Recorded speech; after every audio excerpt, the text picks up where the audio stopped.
Hey everybody, Mike Slifer here in the First Alert Forecast Center, bringing you another First Alert Weather Extra. We have some shower chances to discuss, a brief jump up in temperature, and a bit of a longer term look here as we get closer to the end of the month. So join us here as we go in depth on the weather. Of course, streaming live from the First Alert Forecast Center. It is 9:30 on November 18th. And we'll start things off with the shower chance tonight. We have some brand new model data. We should have some brand new model data to look at here. Brand new run of First Alert Futurecast to go through. And as we see right now, some clouds are streaming in, especially in the, say, western half of the state, areas west of I-91, seeing the majority of the cloud cover right now.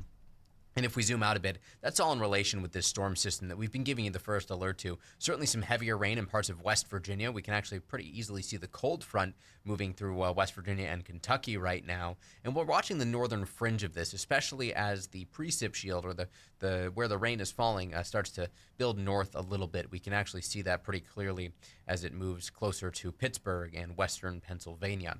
So temperatures across the state at this point in time are mainly in the 30s. Meriden down to 28, Willimantic down to 29. However, even with 30s on the map, we do still see some towns that are below freezing. The warmest spots, New Haven, Bridgeport, coming in at 38 degrees. As we take a look at First Alert Live radar, there's nothing to track within our state's borders just yet, but we do expect that to change as we get into the pre-dawn hours tomorrow. We'll take you to First Alert Futurecast here through the remainder of the night. And again, this is brand new data that we are sharing with you. 2 o'clock in the morning, clouds are thick across Fairfield County, but otherwise it's not quite as cloudy, we'll say, in the northern part of the state. And as the night goes on and we approach the pre-dawn hours tomorrow morning, just a couple of isolated showers clipping far southwestern Connecticut, maybe grazing the shoreline, the I-95 corridor, and Long Island Sound certainly, until we dry things out entirely tomorrow afternoon. We'll also see things get much brighter tomorrow afternoon. So expect a return to a lot of sunshine later on in the day. We are, again, thinking that the risk for shower activity in the morning is pretty limited, so we're just not anticipating much of an impact to your Wednesday.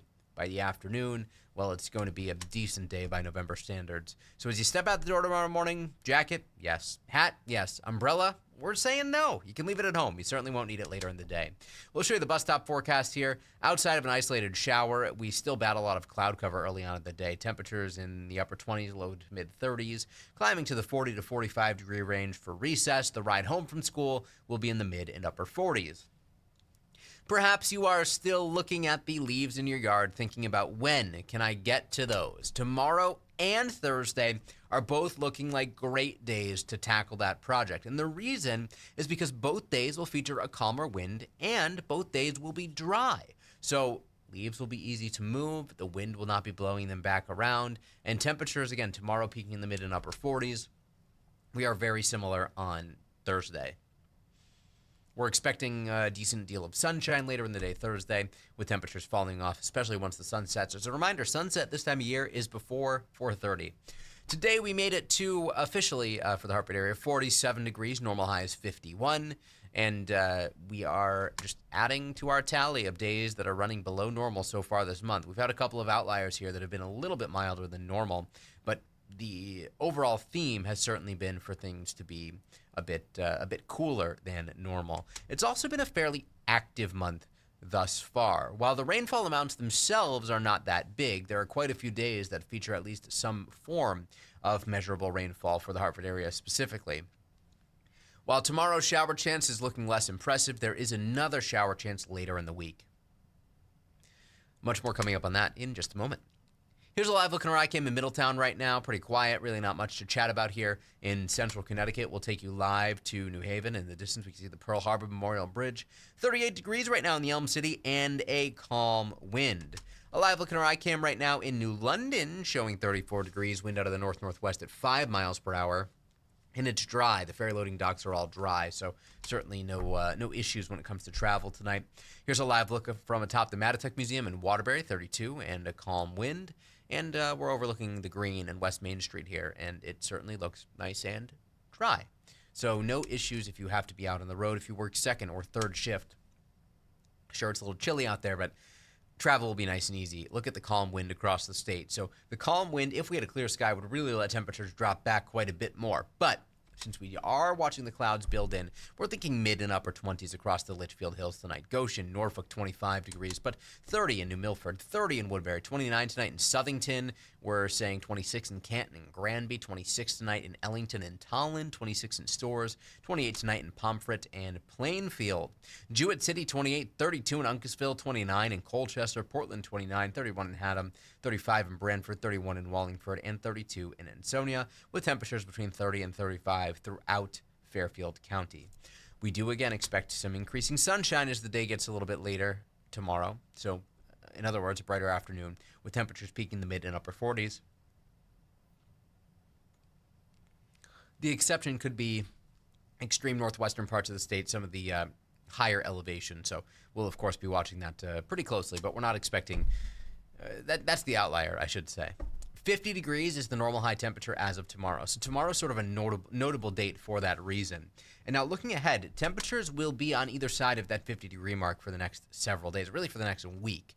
47 tomorrow, 27 tomorrow night, 46 on Thursday, and then showers late Friday. We're saying 53, 49 Saturday, 50 on Sunday, 52 on Monday, 51 on Tuesday.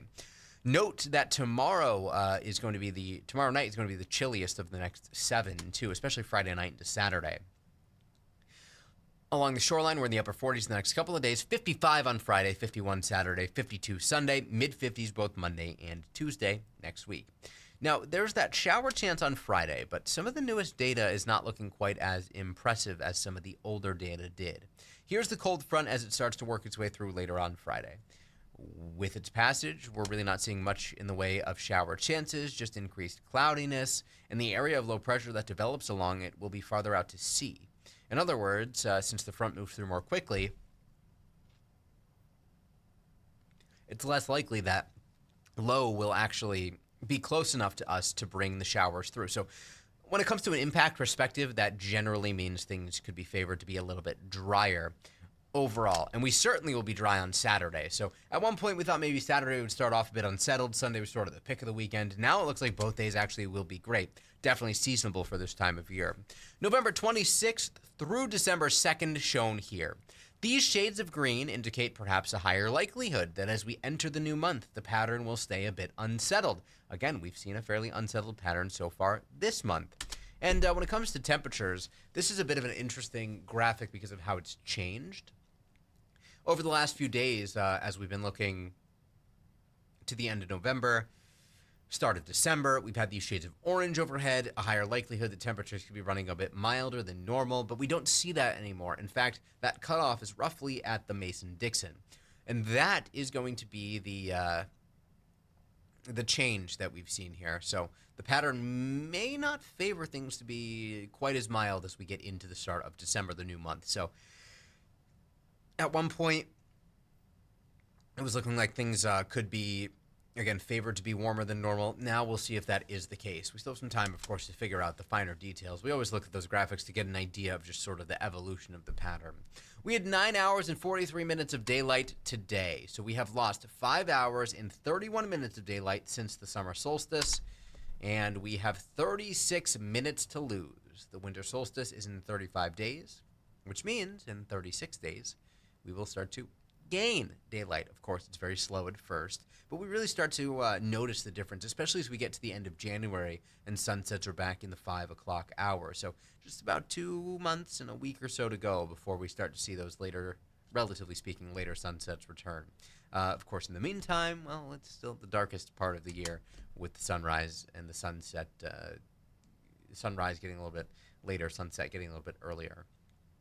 In the tropics, we have nothing to track right now, and the tropical season does go through the end of this month, so we still have a little bit of time. Should something develop, we will be the first to alert you. The next name on the list is Nestor, and again, we don't really see any chance of that in the next 7 days. So time is ticking on the Atlantic hurricane season, and of course, we'll eventually talk a bit about a recap, too, what actually happened compared to what the forecasts were and how things sort of evolved in that regard. So The big story here that we'll be talking about on the Wax at 10 and Channel 3 tonight at 11 will be the shower chances to both tomorrow and again on Friday, and perhaps the milder days that we can look forward to as we get into the weekend and the start of next week. So if you like maybe a bit more sunshine, some drier and relatively warmer days, we do have something to look forward to here in the next week.